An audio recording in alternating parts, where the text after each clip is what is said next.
Olá, doutores, tudo bem? Vamos continuar nossa aula. Semana passada nós falamos na outra aula, né? Falamos da aquisição da propriedade imóvel pela cessão natural.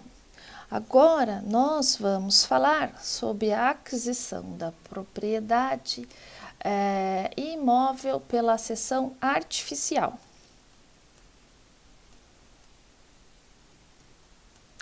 Certinho?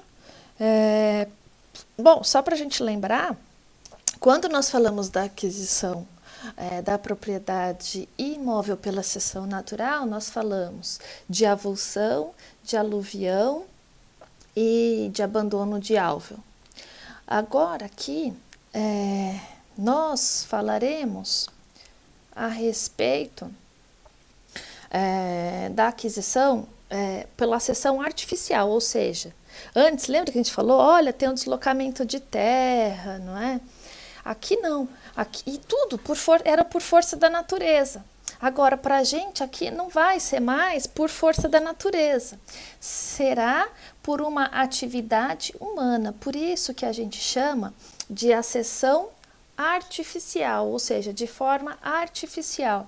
Essa acessão de forma artificial, ela pode se dar, a gente ainda pode encontrar com outros nomes, como, olha lá, acessão física, também com o nome de acessão artificial, física, ela pode ser também industrial. Ou seja, nós temos aí outras formas de incorporação de imóveis num determinado solo, ou seja, vai ser um imóvel incorporado num determinado solo. Olha um exemplo aí de aquisição artificial, uma plantação. Isso, porque olha, pensa, eu tenho lá uma fazenda e eu fui e plantei, sei lá o que eu plantei, plantei laranjas nessa fazenda. Fui e plantei laranjas nessa fazenda. Já existiam esses pés de laranjas? Não, eles não existiam. Fui eu que fui lá e plantei. Por isso, uma seção artificial. Aquilo não existia lá. Eu fui, plantei essa determinada fruta. Outra forma de acessão artificial.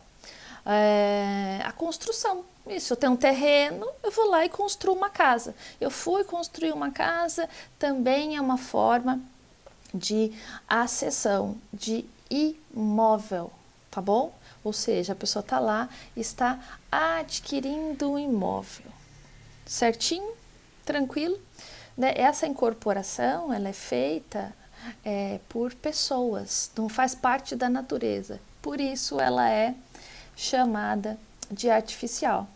Simplesinho, né? Eu até, para ser muito sincera, eu não voltei lá para olhar as nossas aulas, mas eu acho que a gente até comentou, não tenho certeza se foi aqui, se foi em outra aula, mas para outra turma, sinceramente, eu não me recordo.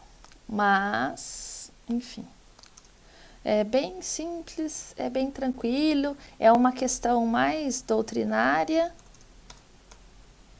tá bom? Aí depois disso, lembra que quando nós estudamos a posse, nós vimos que em determinadas situações nós podemos perder a posse. Se a gente pode perder a posse, a gente pode perder também a propriedade. E de que forma a gente pode perder uma propriedade? Vou até marcar aqui, para a gente continuar o nosso tema. Opa. Então, olha, vamos falar agora, começar a falar de perda da propriedade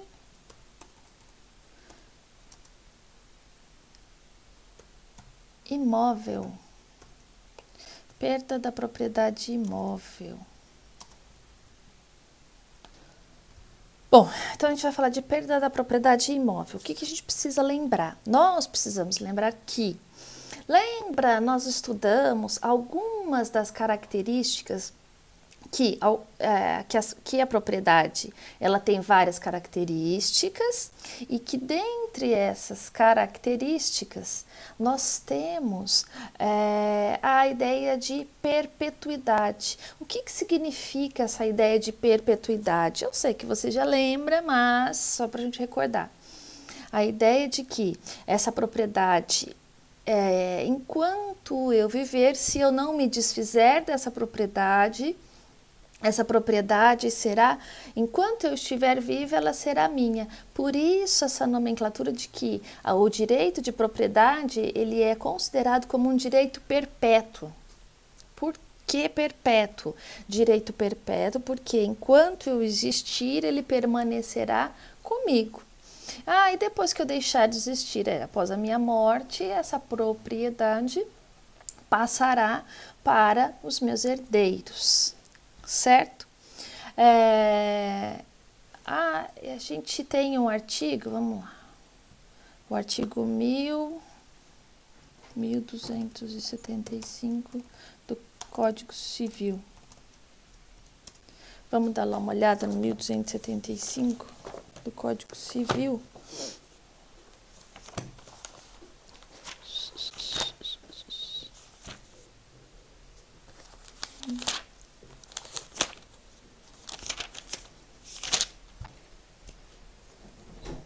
Cadê? Olha lá. 1275 do Código Civil. Além das causas consideradas neste código, perde-se a propriedade, ou seja, ele vai trazer especificamente as formas como eu posso perder a minha propriedade. Eu posso perder a propriedade por alienação. Então, olha, alienação. Alienação.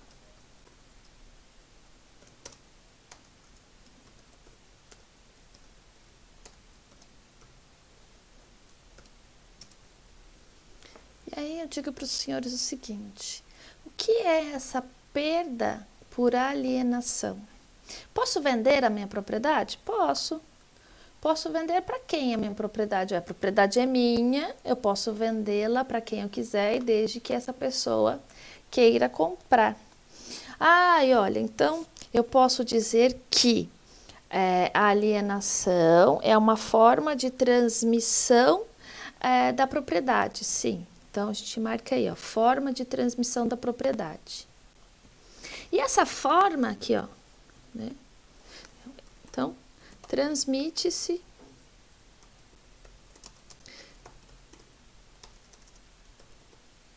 a propriedade. Transmite-se a propriedade, o que a gente precisa lembrar que essa forma de transmissão da propriedade, ela pode ser gratuita ou onerosa. Então, transmite-se a propriedade de forma, vamos marcar aqui, gratuita ou onerosa. Ou seja, posso vender a minha propriedade? Posso vender a minha propriedade. Vendi a minha propriedade, transmiti esse bem por uma pessoa, vou lá, faço a regularização da matrícula, transmiti isso para uma outra pessoa. Mas pode ser de forma onerosa. Como assim de forma onerosa? Olha lá, de forma onerosa, a gente coloca aí, olha, como exemplo, compra e venda. E aqui na gratuita, lembra aí no exemplo de alienação gratuita? Lembrou? A doação.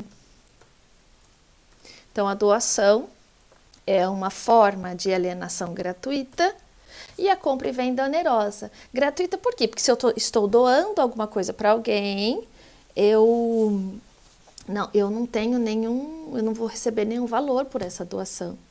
Agora, na forma onerosa, a onerosidade envolve dinheiro, envolve valores. No que tange a onerosidade, aí sim, na compra e venda. Por quê? Porque a compra e venda, ela tem esse caráter, primeiro é um contrato de compra e venda, né? Ele tem esse vínculo obrigacional, onde as partes assumem obrigações. Ixi, soninho. Onde as partes assumem essas obrigações, certo? Então a gente viu lá a alienação. Vamos dar uma olhada lá no segundo tópico. Olha, pela renúncia. Sim, pela renúncia. Eu posso renunciar um bem? Sim, eu posso renunciar. Então vamos marcar aqui, olha, 2. Vamos ver se já foi. Vou marcar direitinho, né? Para ficar arrumadinho.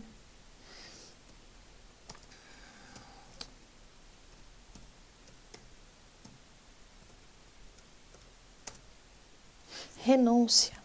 Então, olha, o que é essa renúncia? Bom, o nome já diz, eu renuncio a esse bem. A gente está falando de propriedade imóvel, tá bom? Então, eu renuncio essa minha propriedade imóvel. Renunciei essa propriedade, se eu renunciei, eu não tenho mais. Se eu não quero, se eu não tenho, se eu não quero, eu estou dizendo, olha, não quero mais esse determinado bem. Mas se eu estou dizendo que eu não quero um determinado bem, aí a gente tem que pensar assim, olha, Sandra, mas esse conceito que você está falando está parecendo o conceito de abandono. Aí tem um ponto para nós prestarmos atenção, né? Para chamar a nossa atenção, e eu tenho certeza que você não vai esquecer mais. Seguinte, o abandono a gente vai falar daqui a pouco, porque é uma outra forma. Mas a renúncia, ela tem que ser expressa. A renúncia deve ser expressa. Eita. Deve ser expressa. Ou seja, aquele proprietário que está renunciando um determinado bem, ele renuncia expressamente. Ou seja, ele tem que fazer essa renúncia de maneira formal ou solene, tá? Ou seja, ele tem que documentar. E aí, o próximo ponto... Eita, calma aí, vou pôr o celular no silencioso, desculpa aí. Bom, vamos voltar, né? Então, eu estava falando para vocês que a renúncia, ela é expressa, ela é um ato jurídico unilateral e ela tem esse caráter de ser um ato formal. Vamos marcar aqui para os nossos, não é? Vamos marcar lá, é um ato formal, solene, ou seja, a renúncia, em momento algum, a renúncia será presumida. A renúncia, ela será sempre expressa, sempre um ato formal. E mais que isso, aquele que renuncia o seu direito de propriedade, ele está fazendo essa renúncia de forma unilateral, ou seja, a renúncia é um ato unilateral, é um ato jurídico unilateral, ou seja, aquele que é proprietário, ele está renunciando a esse determinado bem. Eu só quero fazer uma observação para os senhores. Quando que mas por que uma pessoa renunciaria um determinado direito? Não faz sentido. Por que renunciaria o seu direito de propriedade? Primeiro, essa pessoa pode renunciar à propriedade se, por qualquer que seja o motivo, essa propriedade ficar extremamente onerosa. Como assim ficar onerosa? Pensa que essa pessoa recebeu essa propriedade imóvel lá atrás, através de uma doação com termo ou condição. Ou seja, quem doou, doou para essa pessoa e disse para essa pessoa o seguinte: olha, eu estou te doando esse imóvel, só que esse imóvel ele só poderá ser seu exclusivamente para sua moradia. Você não poderá locar, tampouco sublocar esse bem. Eu estou doando, então, exclusivamente para sua moradia. Pensa o seguinte, que eu não quero mais isso. Mas por que eu não vou querer? Se alguém me deu uma casa, alguém me deu um apartamento para morar, ok.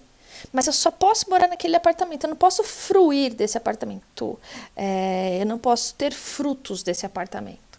Então, por exemplo, pensa aí, se alguém vai e me doa um apartamento, daqueles apartamentos mega luxuosos que a gente tem ali, em frente ao Parque do Ibirapuera, que alguns valem na casa de 10 a 15 milhões. Isso. Esse apartamento que vale na casa de 10 aqui, vamos ficar com mais baratinho? Vamos na humildade. Vamos ficar com mais baratinho. Pensa que esse apartamento de 10 milhões, só o condomínio dele, quanto você acha que deve custar o condomínio desse apartamento? Imagina, se eu não tenho condições, como é que eu vou bancar? Só o condomínio deve ser pelo menos o quê? Estou chutando baixo aí uns 5, 6 mil só de condomínio. E aí, como é que faz se eu não tenho condições? Se eu estou trabalhando e ganho 2 salários mínimos, como é que eu vou sobreviver? Então, para mim, não é interessante. Posso renunciar? Posso renunciar. Olha um outro exemplo de renúncia. Só que nessa renúncia tem uns poréns. Vocês verão, não é, no próximo semestre, quando vocês tiverem aula de Direito das Sucessões, uma matéria fantástica, genial, eu particularmente gosto muito de Direito das Sucessões. Quando vocês estiverem estudando Direito das Sucessões, vocês verão que dentro do direito sucessório, quando que a pessoa herda? Eu herdo no momento da morte do de cujus, ou seja, no momento em que o autor da herança morreu. Pensa o seguinte, no momento em que eu falecer, pensa que eu tenho um piripaque e morro aqui agora, pá, caiu dura, morri. É nesse momento que eu dei meu último suspiro, é nesse momento que os meus herdeiros herdam. Caramba, nesse momento? Sim, nesse momento. O que acontece depois é a regularização através de um inventário, tá? Então, tanto que isso tem um nome dentro do direito das sucessões, é o princípio da Saisine, não é? Ou Saisine, depende, porque é um termo francês, mas para a gente aqui, né, é o princípio da Saisine. Então, a gente precisa saber disso, que no momento que o autor da herança dá seu último suspiro, é nesse momento que o herdeiro passa a ser proprietário. Depois, o que acontece é a regularização. Então, até só fazendo uma observação a respeito desse assunto, só para nós nos atentarmos que, de repente, numa determinada situação, pode acontecer o fato de eu já ser proprietário de um bem e não saber. Ah, é? Como assim? Pensa, claro que aqueles que têm herdeiros necessários, por exemplo, aquele que tem filhos, ele é obrigado a resguardar metade do seu patrimônio, obrigatoriamente ele fica resguardado para os filhos, 50% do meu patrimônio. E os outros 50%?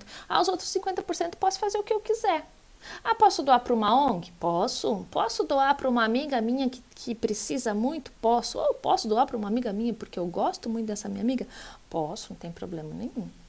Então vamos imaginar o seguinte, que eu tenho uma amiga aí multimilionária que ela falou, olha, uma parte vai ficar realmente para os meus herdeiros necessários, que são os filhos, e esse outro eu vou doar para a Alessandra. Oh, que delícia. Só que eu não tenho nenhuma amiga assim. Mas paciência. Ainda, é uma questão de repente, né? A gente não sabe o dia de amanhã. Mas olha, brincadeiras à parte, pensa que essa minha amiga fez um testamento, me contemplou no testamento. Então, no momento que ela deu o último suspiro, ela faleceu, eu já sou proprietária desse bem. O que acontece depois é a regularização. não é? Se houver testamento, vai fazer a abertura do testamento e o inventário. Se não houver testamento, vai se fazer a sucessão legítima, ou seja, pela letra da lei, vai seguir só a letra da lei e mais nada. Agora a gente tem que pensar o seguinte: eu sou obrigada a aceitar esse bem? Não. Eu posso renunciar, tá bom? Sendo herdeira, né, sendo uma mera legatária, ou seja, alguém que não necessariamente seria herdeiro, que eu recebi esse bem através de um testamento, ou porque realmente eu sou herdeira, pensa, eu sou filha dessa pessoa, eu tenho meu direito à legítima resguardado. Mas mesmo assim, o filho pode renunciar à herança deixada pelo seu genitor, pela sua genitora? Pode. Pensa que, sei lá eu porque não tinha um bom relacionamento, não quer nada que venha dessa pessoa, enfim, os motivos não importam, mas eu posso renunciar. Ou seja, eu posso dizer, não, eu não quero essa herança. Ponto. É uma possibilidade. Agora, o que a gente tem que pensar é uma outra coisa. Entretanto, nós precisamos guardar o seguinte, que pensa que aqui no Brasil isso nunca vai acontecer, não é? Porque brasileiro não é dado a esses jeitinhos. Mas imagina que a pessoa, ela tem credores, vários credores. Isso, eu tenho 2 credores. Estou devendo para o fulano 1 e para o fulano 2. Eles estão me executando, mas já procuraram, já fizeram pesquisa no Bacen, não encontraram nada, professora Alessandra, não tem nada no banco. Fizeram pesquisa através do Renajude, professora Alessandra, não tem carro. Fizeram pesquisa na Arisp, professora Alessandra, não tem imóvel. Fizeram pesquisa junto à CNSEG, a professora Alessandra também não tem nenhum título de capitalização, não tem seguro, tem nada. Puxa vida, e como é que faz? Ele tem uma sentença dizendo que ele tem direito a receber um valor. Ok, é o famoso ganho, mas não leva, porque está procurando e não consegue localizar bens porque eu não tenho. Agora, imagina que, voltando naquilo que eu falei, olha, aqui no Brasil isso nunca acontece, mas quem sabe aí num país vizinho, tipo Argentina, isso possa acontecer. Eu, sabendo que devo, eu digo, olha, eu não quero receber o bem, vou renunciar a esse bem, porque senão o meu credor 1 e o credor 2, né, eles virão atrás de mim e eu vou perder isso aí, porque eu devo para eles. Se eu tiver credores, a minha renúncia não terá validade. Ou seja, na verdade não é que ela não tem validade. O credor, ele pode se habilitar no montante para receber o que ele deve. Vamos imaginar que somando tudo que eu devo para o credor 1 e para o credor 2, eu, na condição de devedor, devo 90 mil reais para os dois. Tudo atualizado, direitinho, 90 mil reais. O que eu teria direito na herança, se eu fosse receber a herança? 100 mil. Então, se o meu credor vem e ele se habilita para receber, mesmo eu dizendo que eu renuncio, ele tem o direito de receber, mas ele não tem o direito de receber o valor integral que eu receberia. Ele tem direito de receber o que eu devo para ele, para o 1 e para o 2. Cada um recebe a sua cota à parte. Então, teoricamente, sobraria aí 10 mil, não é? Porque eu tinha direito a 100, mas eu devo 90, somando a dívida dos dois. E esses 10 mil, se eu renuncio, ele volta para o montante da herança e será partilhado entre os outros herdeiros, tá? Por quê? O que é muito comum, como na condição de fraude. A pessoa vai lá e diz, olha, eu renuncio à herança. Renuncia à herança, mas faz, abre aspas, um acordo entre os demais herdeiros, diz o seguinte, olha, eu tinha 100 mil para receber, esse 100 mil vai ser partilhado entre vocês vão me dando esse dinheiro por fora, tá? Eu acredito que vocês nunca nem devam ter ouvido falar isso, porque aqui no Brasil realmente a gente ninguém nunca ouviu falar de ninguém que faz uso desse artifício, mas existe sim essa modalidade de renúncia. Só que, havendo credor, esse credor pode se habilitar. Vai vendo, ó, agora é o interfone. Isso, home office. Vamos lá, doutores. Já tô com o celular, já tô com o interfone. É uma coisa de louco, né? Nós vamos voltar. Então, olha, a renúncia é sim uma das formas de se perder a propriedade, ok? Mas a gente não pode esquecer, então, que a renúncia é um ato solene, é um ato formal, depende de formalidade. Outro ponto importante, essa observação que a gente fez a respeito dos credores, tá bom? E uma terceira forma de se perder a propriedade. O proprietário também pode perder através do abandono. Isso. O que é o abandono? O abandono, exatamente numa direção oposta à renúncia, no que tange a formalidade, também é uma forma de perder, mas é uma forma de se perder a propriedade, mas é uma forma não solene, ou seja, o abandono ele é presumido. O abandono ele é presumido. E mais que isso, se ele é presumido, logo ele é um ato informal, né? Ou informal ou não solene, certo? Por quê? Porque existe essa suposição de que se o proprietário, ainda que seja um ato que ele expressou verbalmente, ele disse, olha, eu não quero mais esse bem, e deixou lá o bem. Ou ele abandonou o bem, ou até alguém chegou para ele e falou, olha, você tem um imóvel, aquele imóvel seu que estava lá fechado, invadiram, viu? A pessoa vira e fala, enfim. Mas por que alguém faria isso? Bom, aí é uma outra situação, não é? O porquê, não é pessoal de cada um. Mas o que a gente precisa saber é que esse não querer, não é? Ele vai perder a propriedade, mas lembre-se que existe essa presunção. Baseado naquela máxima que o direito não socorre aos que dormem, tá bom, invadiram lá, depois eu vejo isso. Lembra que a gente já falou lá atrás sobre posse nova e posse velha, não é? Posse nova, menos de ano e dia, posse velha, mais de ano e dia.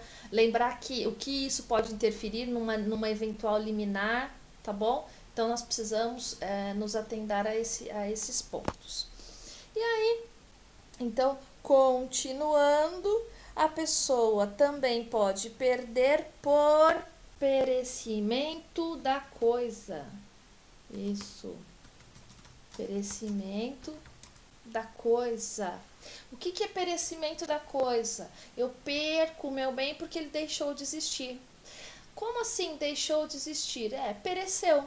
Não existe mais. Perdeu-se. Não tem mais utilidade para aquilo que ele foi criado.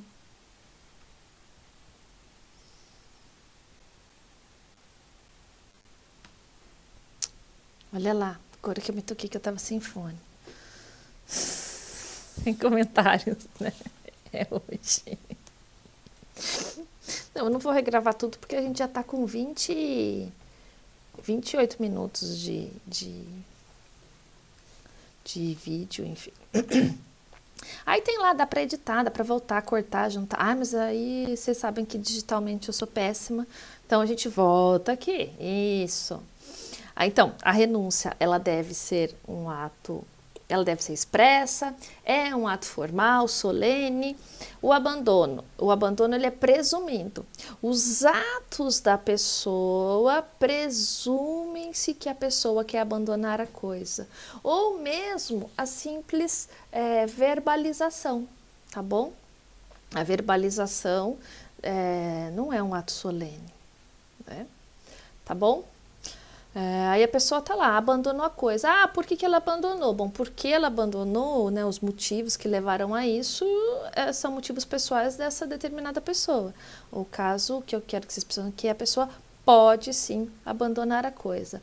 Abandonar a coisa porque até recebeu da herança, tinha uma outra parte da família lá que estava cuidando da herança, ele só assinou a procuração, sabe que aquele bem é dele, mas nunca foi atrás, não quis nem saber.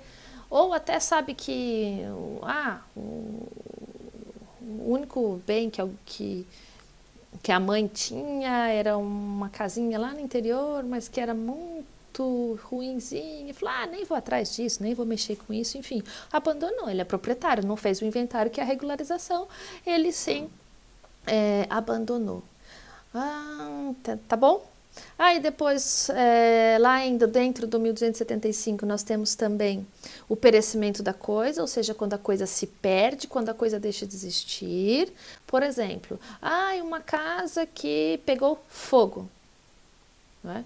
Pegou fogo, ficou destruída, só sobraram as cinzas. A casa deixou de existir, tá bom? A pessoa perdeu essa determinada propriedade. Ou pensa uma outra situação, não teve lá a barragem de Brumadinho que se rompeu, pensa que rompeu uma barragem, alagou tudo e depois que alagou tudo resolveram que não vão mexer mais e ficou tudo alagado lá, virou tudo rio aquele lugar. Ok, também perdeu a propriedade, pereceu. Lembra que nós já falamos a respeito de perecimento e deterioração. Perecimento é quando o bem perde a utilidade para aquilo que ele foi criado ou para aquilo que ele existia. Né? Um terreno que fica inundado e vira um rio, perdeu a utilidade para aquilo que ele existia. Uma casa que pegou fogo, virou cinzas, perdeu a utilidade para aquilo que existia, tá bom? Perecimento. Deterioração é quando tem uma avaria, mas o bem ainda dá para usar. Pensa aí, olha, teve uma chuva muito forte, destelhou uma parte de uma casa. Não é porque destelhou uma parte da casa que a casa não serve para mais nada. Não. Tá, tem que fazer os ajustes, mas dá para recuperar, tá bom? Então, se a coisa pereceu. E o último, e não menos importante, vamos colocar aqui no pereceu só para a gente manter o nosso padrão aí, não é? O bem deixa de existir para a finalidade. Não, o bem deixa de existir, né? Por aqui, assim, ó. Perde a utilidade para a qual ele foi criado ou para a qual existia. Bom, porque se tinha uma casa lá, a casa deixou de existir. Então, era uma casa, lembra que a casa é uma seção artificial? Isso. Agora, uma seção natural. Pensa que tinha lá, não é? Através de uma avulsão, de aluvião, a coisa se perde, a terra se perde, ela se move. Sai do meu terreno e vai para o outro terreno. Eu perdi a coisa. É uma forma de perda da propriedade. Certo, doutores? E o último e não menos importante, a desapropriação. Opa.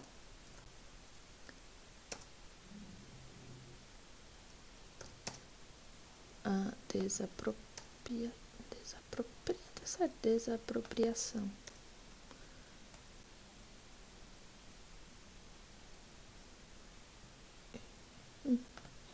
Olha lá. E o que é a desapropriação? A desapropriação é uma forma de se perder a propriedade. Como assim perder a propriedade? Mas quem é que pode desapropriar um imóvel? Quem pode desapropriar o imóvel? O Estado. O Estado, ele pode sim desapropriar um imóvel. Em quais situações o Estado pode desapropriar um imóvel? O Estado pode desapropriar um imóvel buscando o bem da coletividade. Eu posso perder a minha propriedade? Posso. Pensa comigo. Vão dar continuidade à linha verde do metrô. A minha casa, ela fica exatamente no caminho onde vai passar a continuação da linha verde do metrô. Aí eu, Alessandra, digo, não, desde que os jesuítas chegaram em São Paulo, não é? A minha família veio para o Brasil junto com os jesuítas, desde que eles chegaram no Brasil, que não é, veio junto com os bandeirantes, enfim. Desde que chegaram no Brasil, estão nesse lugar, minha avó nasceu nesse lugar, minha mãe, eu quero ficar nesse lugar. Não. O Estado vai preocupado com as minhas memórias afetivas e a da minha família? Não. Por quê? Vai pensar no bem da coletividade. O que é mais importante?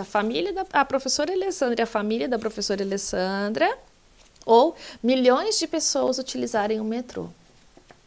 É triste para mim, mas não é? Milhões de pessoas utilizando o metrô é a prioridade, tá bom? Então, desapropria. Mas, nesses casos de desapropriação, reza a lei de desapropriação, que deverá haver uma indenização prévia e justa.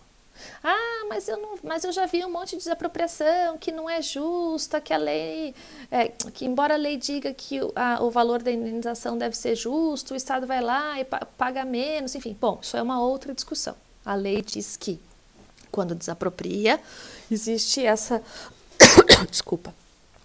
desapropriação, que deve haver uma indenização prévia e justa, tá? Mas aí, quando vocês estudarem em direito administrativo, vocês vão estudar desapropriação, vão falar um pouco mais esmiuçadamente sobre desapropriação, sobre formas de indenização. Algumas são em dinheiro, outras em títulos da dívida pública, enfim, outras por precatórios. E uma outra forma de desapropriação onde a pessoa não recebe indenização. Além isso que é perder mesmo, perde sob todos os aspectos. Porque na desapropriação pelo bem da coletividade, buscando o bem da coletividade, o que vai acontecer? A pessoa vai receber essa indenização. De uma forma ou de outra, mas ela recebe uma indenização. Mas existe uma modalidade de desapropriação onde a pessoa não receberá nada, vai perder a propriedade e não recebe nada. Quando? Desapropriar, ou seja, tirar a propriedade. Quando? Quando essa gleba, esse imóvel, esse terreno, ele for utilizado para atos ilícitos, para uma plantação ilegal. Pensa que o fulano tem lá uma fazendinha, uma chácara, uma chácarazinha lá, tem lá a sua chácara pequenininha. Puxa vida, mas por que o Estado vai tirar uma chácara pequenininha? Porque ele planta, ele e a esposa plantam lá. Poxa, professora, mas a agricultura é familiar, o Estado não tem uma proteção especial? Tem, o problema é que ele planta maconha. Eita, crime. Então em caso de utilização para ilegalidades, para essa situação criminal, não é essa gleba de terra usada para situações criminais, a pessoa vai sim ter essa área desapropriada e sem receber nenhum tipo de indenização. Certinho? E uma outra modalidade de perda da propriedade que não está lá no 1275, mas deixa eu conferir aqui, 1228.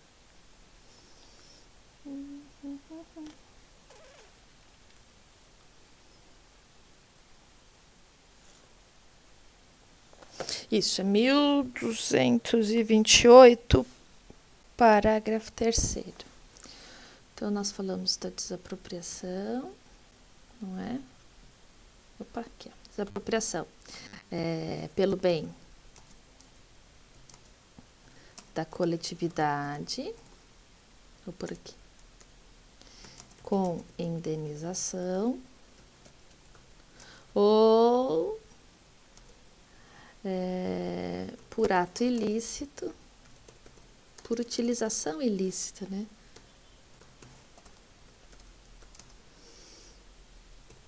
Por utilização ilícita, sem indenização. E olha, uma outra forma, vou até colocar aqui como observação, que está lá no acabei de olhar, 1228, isso. Não deu certo. Teoricamente, esse comando aqui seria símbolo. Ups.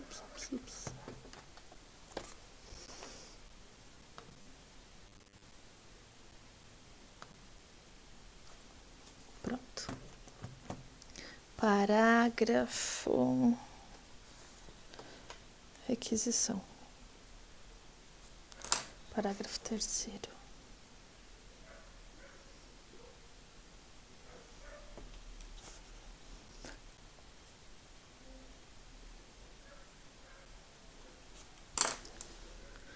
Parágrafo 2º.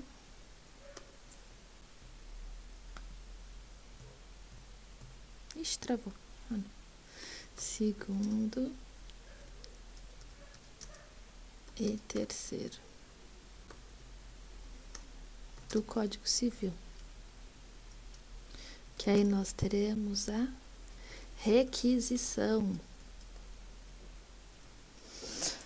O que é requisição? A requisição nada mais é do que quando o Estado precisa daquele determinado bem, o Estado pode requisitar. Naquele momento eu perdi a propriedade, tá bom? Eu perdi a propriedade porque houve uma requisição do Estado. Olha lá, o 1228 é aquele que fala que o proprietário tem a faculdade de usar, dispor, fruir e gozar da coisa e reavê-la de quem a detiver injustamente. Lembra disso de injustamente. Olha lá o parágrafo 2º.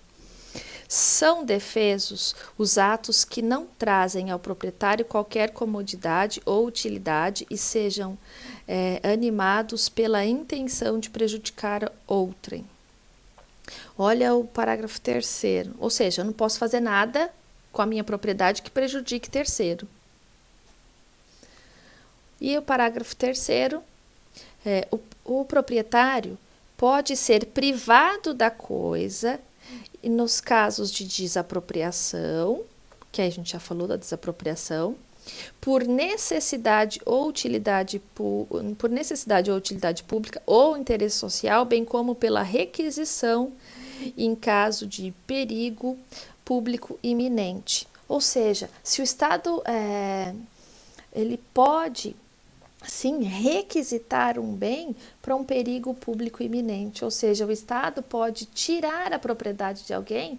Por exemplo, é uma propriedade onde eu fui lá, eu até fiz aquela acessão artificial, construí num lugar que eu não poderia ter construído, seja numa área de preservação, seja numa área, num morro, não é, do lado de um barranco onde pode desmoronar a qualquer tempo, o Estado pode requisitar, ou até mesmo por uma questão de utilidade pública. Tá? Enquanto o bem for requisitado, o proprietário ele tem seus direitos suspensos. Pensa que, por exemplo, nessa questão da pandemia, o Estado pode requisitar, pensa que você tem um galpão lá enorme que estava alugado para uma empresa, a empresa saiu, está aquele galpão enorme.